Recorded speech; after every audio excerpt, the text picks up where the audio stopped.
All right, folks, we're back here, episode 3, Shawn Walker Show today, covering all things Allen basketball. We'll be joined by assistant coach Matt Bennett today to talk about his basketball journey. But now we're here with the coach himself, sitting in the background with the fly glasses on there, my man Shawn Walker. How you doing, brother? I'm doing pretty good, man. I'm looking forward to Thanksgiving and having a couple of days of break. I think myself, staff, and the kids need a little break here. So looking forward to spending some time with family and then coming back and um, getting ready for conference play. I hear that. Now, Shawn, I know you mentioned last week on the show about blue lights, how fast they play, and how if you don't get back in defense transition, it could be a rough night. Ball held them to 35 points and did a pretty good job for 44 points. And then the paint about that exhibition game played on Saturday at 2 o'clock at your gym there, man. Yeah, Blue Lights was an opponent that obviously concerned me a little bit. I take it we were fortunate. They had some injuries. They had three or four guys that did not make the trip with them, and so we didn't get them at full strength. But I was, obviously proud of the way that we competed, irrespective of the opponent and what we were facing, because we only played the teams that are on the schedule. We can't control who shows up and who doesn't. So it's always good to get a win. That's a countable win for us, although the NCAA just does not recognize that game due to their enrollment situation, their accreditation status. But we had a good opportunity to score some points and to get up and down the floor a little bit, and also to be able to capitalize on some of the things that we've been working on throughout the week as we transition from Florida back home. How happy were you with Austin James' performance scoring 14 points for you guys against Blue Lights there? Well, Austin is a really good shooter for us. I mean, he can really make shots. He makes them normally in bunches. And so he's an important piece for us. It's important for us to try to get Austin to play the total game, both ends of the floor, and then for us to try to minimize the number of bad shots he takes. Sometimes Austin doesn't not really know at this point what type of shots it is that I want him to take, I should say. He thinks every shot's a good shot. But we do need him to put the ball in the basket. We need him to score for us and stretch the floor from deep. So he is definitely a threat and one that we need to use. No doubt. And also Malik and Mike had 12 as well. So they play very well for you against the Lights as well. So how pleased are you with their improvement from Florida to now? Yeah, well, Malik Lacewell is a catch and shoot guy. Austin is a little bit more of a guy who can shoot it on the move. Lacewell is a catch and shoot 2 feet down guy facing the basket. Both capable shooters, and uniquely, I said to our staff all the time, those two guys kind of do the same thing. They're really two players in one. Lacewell's a little bigger, and Lacewell doesn't put it on the floor as well. Austin, but both of those guys are very capable of making shots. Mike Best is a point guard that's just trying to learn how to play. He's capable of scoring. He's a capable scorer as well, particularly in transition. And he was able to make some plays that night as well. So all three of those guys are capable players that we need to actually continue to develop and play better as we move forward. And also had no amazing had against Blue Lights as well. 8 of 19 from 3-point range. I know that's something that is good for you guys, and making those threes give guys confidence. So I know that's something that we talk about in Florida where they didn't make them, but now against Blue Lights, you definitely made those threes in that game for sure. Well, we got better looks at the basket. I'm always confident when we shoot the right ball, that the right shot is going to go in for us at a high level. We're learning what the right shot is, particularly as you shoot a lot of those deep balls. I mean, 19 threes is a lot of threes for one game. And you do need to make a high percentage of those shots. So when you shoot almost 50% from the 3-point line, you're going to be in good position to win. For us right now, it's about figuring out which shots are the best shots for us, not for the individual. and we're struggling with that a little bit. But growing and teaching them daily, you know, how to get out of the I and get into the we. No doubt, it being selfless because we talk. I know it's a cliche sometimes, but even in NBA, we talk about this good to great shots. You might have a good shot, but swinging the ball one more time, you have a great shot. That's Or right. if you get downhill and drive with defense, you have a great shot on the strong side or the weak side Right. without having to really run an action front side or back side. So when guys learn that part of the game, it becomes beautiful. Yeah. Well, you know, the important part is to add to what you're saying is that, and which is one of the things I think we're having difficulty is you're talking about a weak side shot. That means that the ball has got to move from one side of the floor to the other side of the floor, and if the ball's not passed and passed on time, it can't change sides.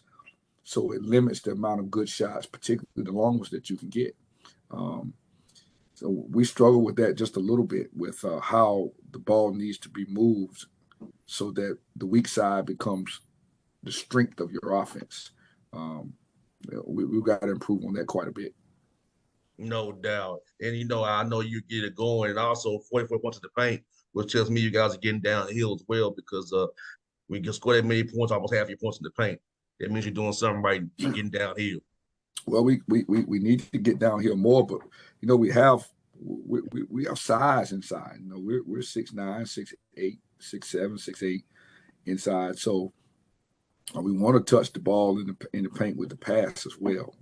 So that's important for us. I wouldn't characterize us as a great 3-point shooting team, and I wouldn't characterize us as a great offensive team, but we are a capable team of scoring when those pieces fit together. And in this early part of the year, we're trying to figure out how to package the pieces, and if we can do that as we come down to late January and February, we can be a very dangerous team. And what's good about it is, Shawn and I both know it's good to be able to figure this stuff out while you're winning. It's always a good feeling. So that's why always a good feeling to make sure we filling out the right way while we're winning. And then let's talk about Morris College. Now, I know going at lead sucked, but seeing your kids overcome adversity in overtime and win that game after having the lead, letting us get tired and still, overcoming that and still getting the job done when you're home floor last night. Yeah, so I said going into the game, boss man, this is a difficult matchup for us. That matchup for us um, was not aesthetically pleasing prior to the game, and once the game started, what I thought that could be the case was exactly the case. Now Mars was 0-6. They had not necessarily been in any of the games that they had played. Um, Mars came out and made 11 of 21 3-pointers in the first half. They had 40 points, and 33 of those points were 3-point shots. And so obviously they're in the game, and for a team that has not won a lot, and had not been close to any games, the momentum was all theirs. Um, we figured out how to get a lead coming down the stretch, and then we figured out how to shoot ourselves out of that lead. Um, that matchup for us defensively was very difficult, particularly after they started to make shots. We had to extend our defense, and they drove the ball to the basket then and rebounded it. And so Mars stretched us all the way to the limits. I am super excited that our players, number one, figured out how to win. All right, we figured out how to win through enormous adversity.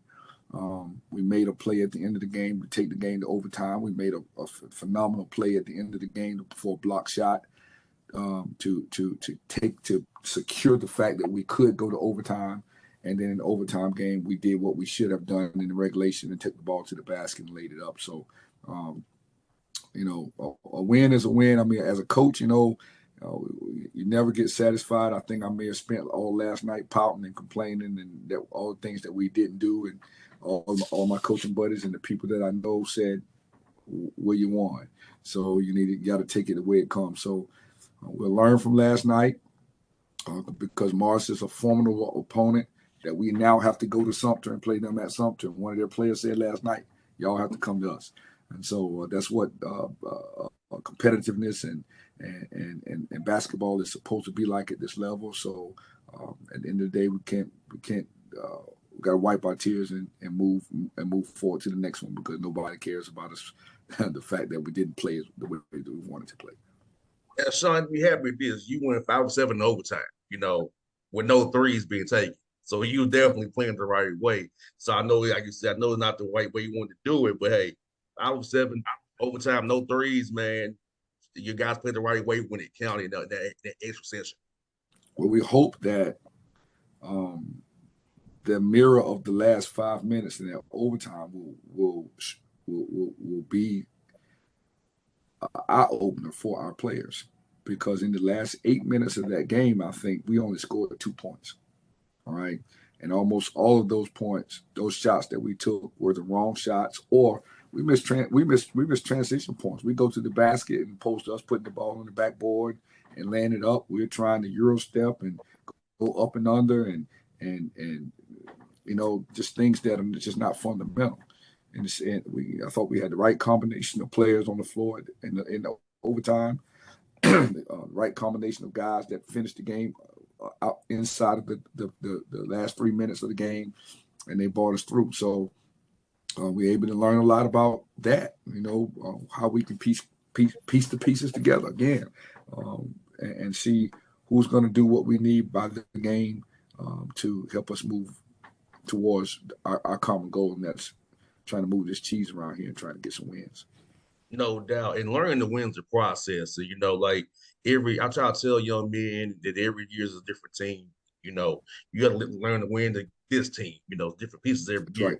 So talk about that, probably teach a young man how to win and how to learn to win, what winning is really about. Yeah. Well, I think the first step to that is you got to teach them how to play. Mm-hmm. The young people today don't play like we did back in the days. We would go outside whether it was hot, whether it was cold, and you stay outside until the street lights come on. So these guys don't play. I say all the time, I need players from the playground, not the PlayStation. You know, and we've got a PlayStation era kid, and they don't really know when to pass it, when you're open, when you're not open. Um, you shoot the ball when you're not open. You shoot the ball. You pass the ball when you should shoot it. So we're in the process right now of teaching these guys how to play within a structure, not just thinking about yourself, but thinking about where we are as a collective group. We're challenged with that right now early in the year, but we have the players have a new coach, and the coach has inherited players that returned and brand new guys. Almost everybody in that mold has been someplace else. Even down to just staff, our brand new staff, and kind of showing them every day is about how we need to do things, how I want it done, and how we need to get it done so that things work smoothly. Um, and so it's just a process. So once we learn how to perform, then you can learn how to win. Because if you create habits every day, and those habits are really good habits, the end result is that you're going to play well. And when you play well, you can win.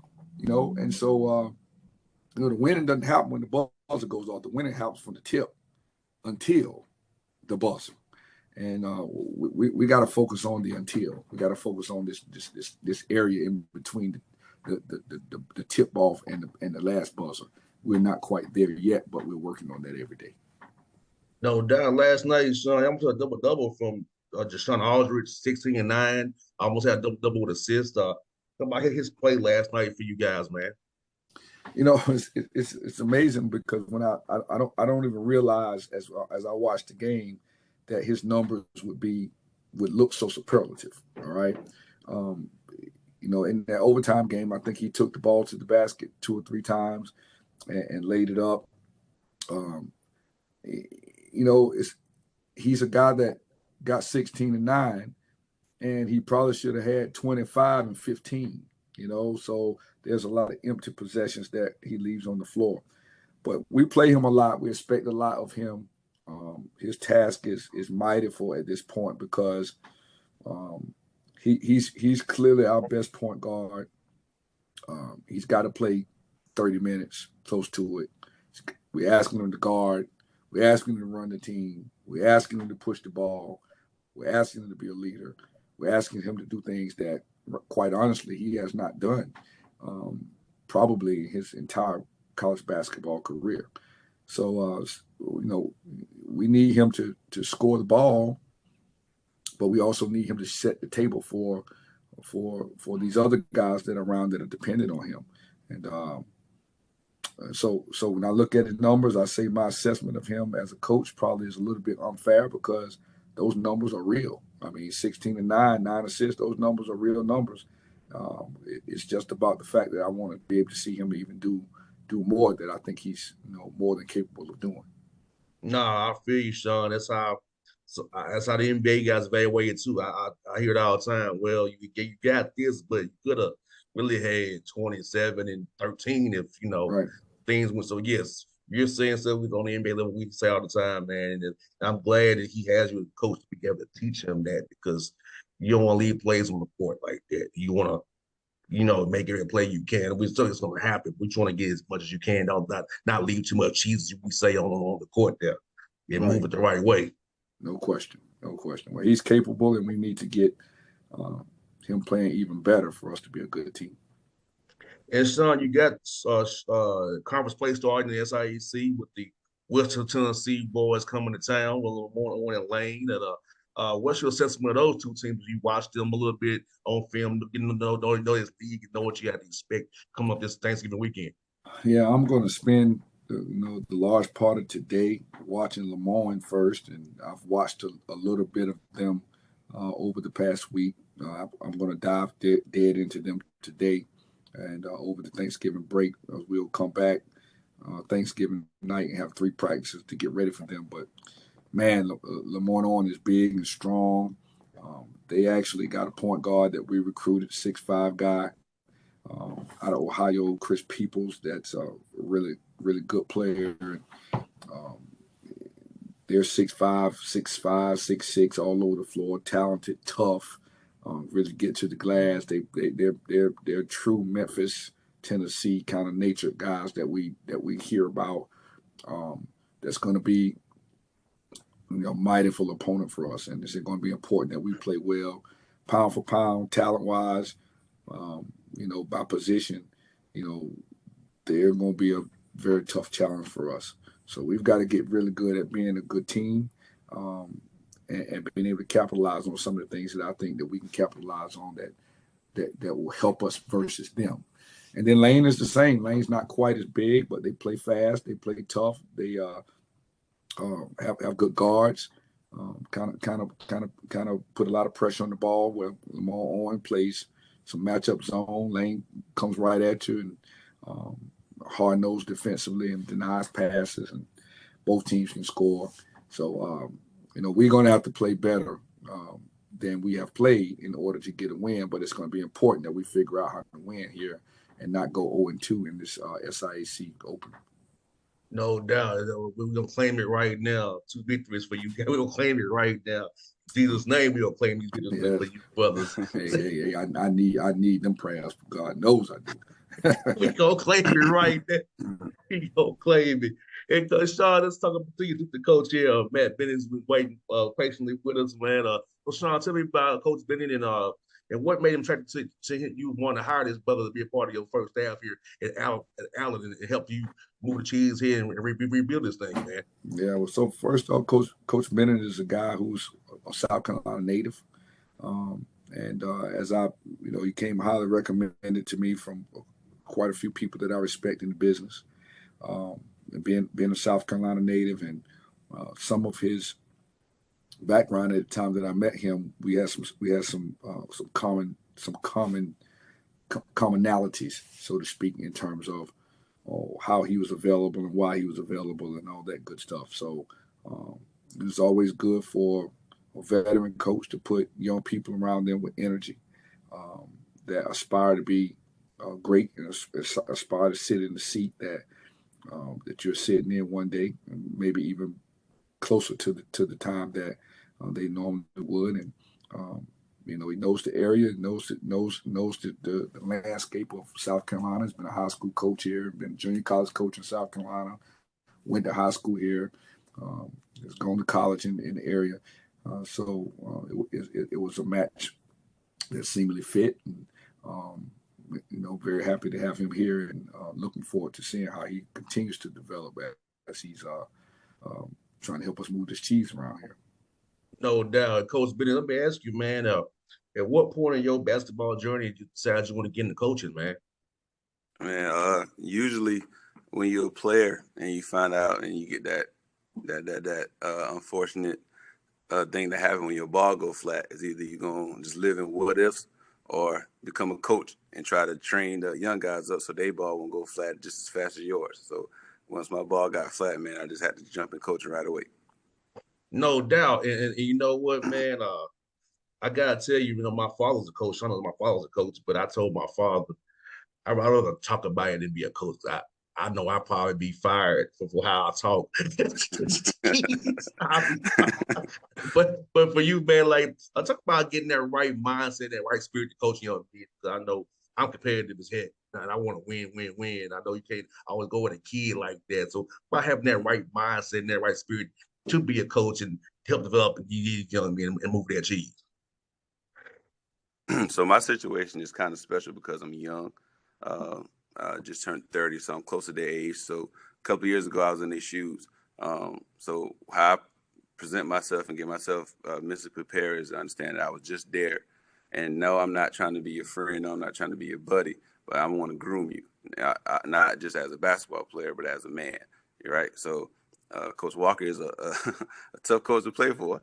So I got to, sometimes pat them on the back so they can get through the motions, but also understand like you're gonna have tough bosses in the real world. So you can't sit down and mope and complain. You got to get through it. Nah, no doubt, man. I think that's what helped me in my career is that my father was tough, hard-nosed, old school dude. So, like Coach was saying about having a playground guy, not the PlayStation guy, because I know we played balls as lights went off. Or the street light came on, we still playing ball out there, in the west side of Atlanta. Was like, so talk about that, getting young men to realize, like, hey, this is the way it takes to become good. And we get them on the court with them on the workouts, helping them get better, not what they're comfortable with, but helping them get better that they can actually apply to gain knowledge. Yes, sir. So basically, we just try to get guys to get in gym, encourage guys to get in gym as much as possible. And we try to emphasize what we do on the court as far as our plays that Coach Walker put in. And we try to get the guys to work on those things individually. So when we get into the practice, they'll look like they're sharp and look like they understand they know what's going on. And talk about this assistant coach, man. Like you said, you kind of mentioned it, kind of try to, smooth things over with the players. It kind of help them see the light. Was coach trying to be a light for Coach Walker to the players, and also be able to help them understand him as well. Being that liaison between Coach Walker and the players. Yeah. So basically, as assistant, I believe that you're the problem solver, right? So you try to eliminate as much problems as you can, so it won't get to the head coach. He got a heavy job of winning games and preparing for games, and he got his own stuff going on. So my job, my baby, how he call it, is to problem solve. If a kid got an issue or a kid got a situation, what could I do to make sure that problem gets eliminated without him knowing or reaching him, because he already got a lot on his plate. So you got to be a problem solver, and sometimes you might got to have that good cop, bad cop situation, right? If Coach Walker grinding them down, then it's my job to coach them up and keep them motivated and keep their head high. And no doubt, 100%. And talk about this, Coach Bennett. Talk about South Carolina basketball. You've been from that state. You've been from there, and just talk about the talent in that state and how the game is getting better in high school there as well. And the talent you all can pluck from to bring to Allen University help you all move the cheese. Yeah. So basically, when I was in high school at College County High School, Wattsboro, South Carolina, the basketball area that was tough basketball was the Charleston area. So we had the Somervilles, the Fort Dorchesters, the Goose Creeks, the Wando High Schools, the College Counties. We had those schools. So the low country basketball was kind of the best basketball in the state. Right now, the basketball has changed to the upper state where you got the Dormans, the Grays, the AC Floors, the Ridge Views, the Wade Hampton in Greenville, the Southside High School in Greenville. Those schools are really taking over. So basically, it's a lot of talent here. Me and Coach Walker had a conversation a lot where we argue because I swear that South Carolina talent is better than North Carolina talent, and he don't agree. He don't agree. But we're on the up and up with producing good players, and Ja coming out, and Zion coming out, and PJ Dozier and those guys who coming out that really helping South Carolina get on the map. And at Allen, what we want to do and what I plan to do is try to find those guys that we're not supposed to get, that's from South Carolina, that maybe don't want to leave home, that just missed the D1 ball a little bit, that we could just get in for a year or two and let them compete at this level, at the highest level. Nah, no doubt, man. Upstate South Carolina's doing good. Low country, those Geechee boys down in low country. There you go. There you go. There Them you go. strong Gullah Geechee boys down there, Yeah. the low Yeah. country there. Yeah, I know all about that. I've been down there with a few times. Just know Yeah. that. Yes, sir. Yes, Yes, sir. indeed. But for you, man, how cool is it to be at another HBCU school? You South Carolina State. Now you hear it with Allen. My HBCU experience, and for you going from a state school to a private school, and it's how is it how's it different? It's different just off the fact that South Carolina State's probably a D1, or is a D1, Allen's a D2, whatever. But it's just basketball, man. And when you love basketball, it don't matter if you D1, D2, NAIA, JUCO, high school, middle school, you're gonna take it and love it and want to be a part of it. So being a part of Allen, man, is a great feeling. I thank God for Shawn Walker, man, because he's helping me revive my career to one day be a head coach that I want to be, that I aspire to be, and somebody like him. So Allen's a beautiful place, man. It's a job, and it's a job that I didn't have during the summer. So I'm very appreciative of it. No doubt, Coach Ben. We're glad you're here with Coach Walker. That's my guy. I know you're in good hands with Coach Walker. He's a hell of a man, a hell of a human being, and he loves helping Yes, out sir. young black men.